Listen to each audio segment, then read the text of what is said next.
Congratulations Rohan. Thank you sir అతను నాకు ఈ ఆపర్చునిటీ ఇచ్చినందుకు. చాలా ఎక్సైటింగ్ గా ఉంది రేపు మీతో ట్రిప్ రావడానికి.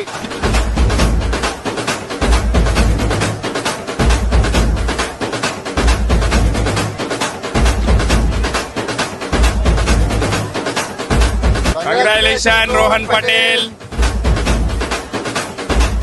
సో చూసారు కదా ఫ్రెండ్స్, మన టైం అయితే వచ్చేసింది. నా బ్యాగులు రెడీ, నేను రెడీ. మరి మీరు రెడీయా నాతోటి ఇంకా సారథనతో ట్రావెల్ చేయడానికి? థ్యాంక్ యూ సారథన నాకు ఈ ఆపర్చునిటీ ఇచ్చినందుకు. చాలా ఎక్సైటింగ్ గా ఉంది రేపు మీతో ట్రిప్ రావడానికి. ఈ ట్రిప్ లో చాలా నేర్చుకుంటానని అనుకుంటున్నాను. నేను సారథనతో ట్రావెల్ చేస్తున్నట్టే మీరు కూడా ట్రావెల్ చేస్తున్నట్టే. మేము వెళ్ళే ప్రతి ప్లేస్ నుంచి ఒక వీడియో అప్డేట్ మీకు మన ది రోహన్ పటేల్ పేజ్ నుంచి అప్డేట్ ఇస్తూ ఉంటా. ఈ 7 days లో మీకు 7 different ప్లేసెస్ ఇంకా డిఫరెంట్ కల్చర్ ఫుడ్ ని చూపిపోతున్నా. So stay tune to Rohan Patel for more updates. కొత్త వాళ్ళు ఈ వీడియో ఎవరైనా చూస్తుంటే మన పేజ్ ని ది రోహన్ పటేల్ పేజ్ ని ఫాలో అయిపోండి. థ్యాంక్ యూ సార్ అతను ఈ ఆపర్చునిటీ ఇచ్చినందుకు. నాకు so excited to travel with you. Thank you.